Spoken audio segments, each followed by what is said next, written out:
విజయవాడ లాంటి కార్పొరేషన్లో కూడా 49 స్థానాలు మనం అప్పట్లో గెలిస్తే తెలుగుదేశం పార్టీ కూటమి వీళ్ళకు వచ్చిన స్థానాలు 14, కమ్యూనిస్టులకు వచ్చింది 1. ఈ 49 స్థానాలకు మనం గెలిస్తే 64 గాను వాళ్ళకు కేవలం 14 స్థానాలు ఉన్నప్పటికీ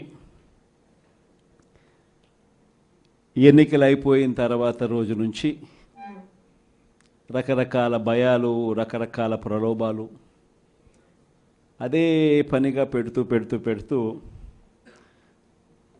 ఒక 11 మందిని మాత్రం భయపెట్టో ప్రలోభాలు పెట్టో తీసుకోవడం జరిగింది. అయినప్పటికీ 38 మంది నిఠారుగా నిలబడ్డారు అని చెప్పడానికి గర్వపడతాను. ఎందుకు ఈ మాట చెప్తా ఉన్నాను అని అంటే దానికి కారణం కూడా ఒకటే. ఇన్ఫ్యాక్ట్ ఏ కార్పొరేషన్ చూసుకున్నా, ఏ మున్సిపాలిటీ చూసుకున్నా, రాష్ట్రంలో ఉన్న ఏ జెడ్పీటీసీ పరిధిలో ఉన్న ఏ మండలం తీసుకున్నా, అటు ఎంపీపీలైనా కానీ, అటు జెడ్పీటీసీలైనా కానీ, సర్పంచ్లైనా కూడా, ఏది తీసుకున్నా కూడా ఎన్నికలు అయిపోయిన తర్వాత 3 సంవత్సరాల తర్వాత లోకల్ బాడీ ఎన్నికలు జరిగితే అటువంటి ఎన్నికల్లో ఈ రకమైన రిజల్ట్స్తో రాష్ట్రమంతా క్లీన్ స్వీప్ చేసిన పరిస్థితి వైఎస్ఆర్సీపీ ప్రభుత్వం, మన ప్రభుత్వం. అంటే ప్రజల్లో ఏ రోజైనా కూడా తలెత్తుకొని పోగలిగాం.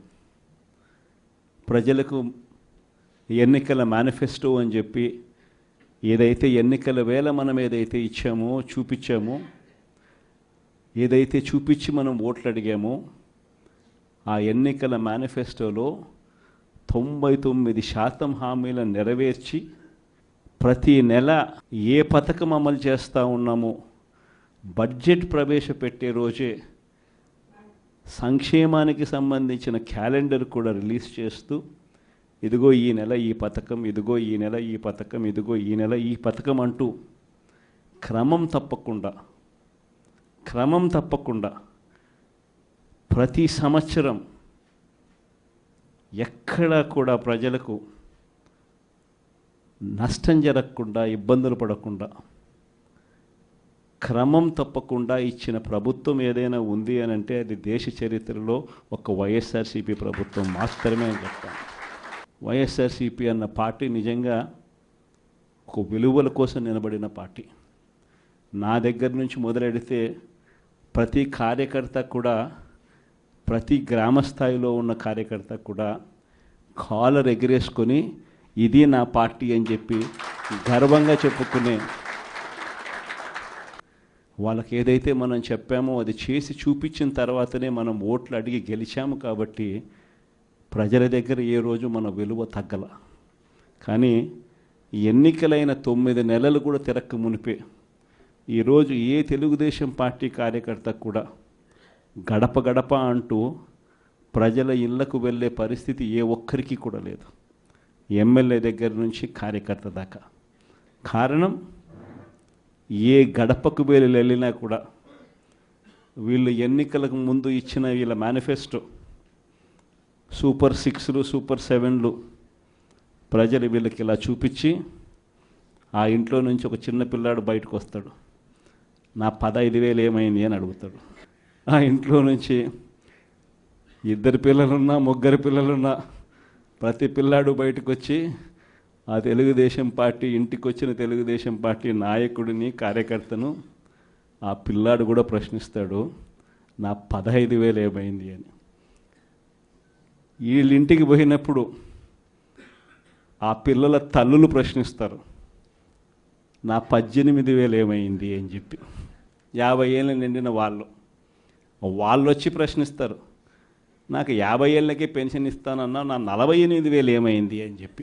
అదే ఇంట్లో 20 ఏళ్ళ పిల్లోడు, ఆ పిల్లాడు వచ్చి ప్రశ్నిస్తాడు, నాకు నెల 3,000 ఇస్తానన్నా 36,000 ఏమైంది, నా 36,000 ఏమైంది అని. అదే ఇంట్లో బహుశా విజయవాడలో కొంచెం రైతులు తక్కువేమో కానీ కొంచెం గ్రామీణ ప్రాంతాలకు పోతే రైతులు కూడా కండువా వేసుకొని వచ్చే ప్రతి రైతు కూడా నా 20,000 సంగతి ఏమైంది అని అడుగుతాడు.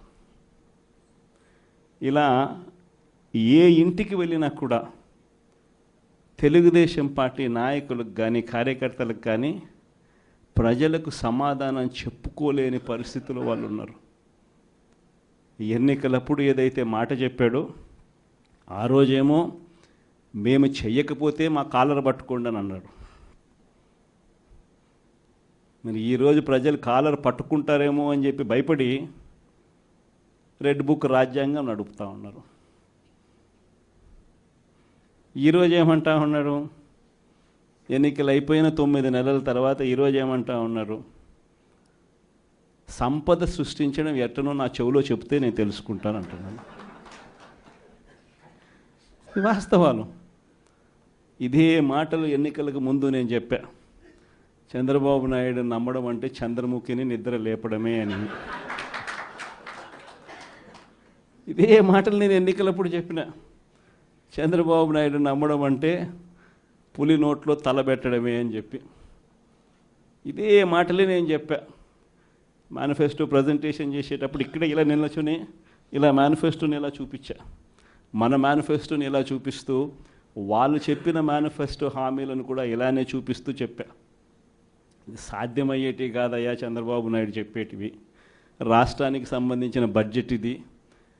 మనం చేస్తూ ఉన్న బటన్లను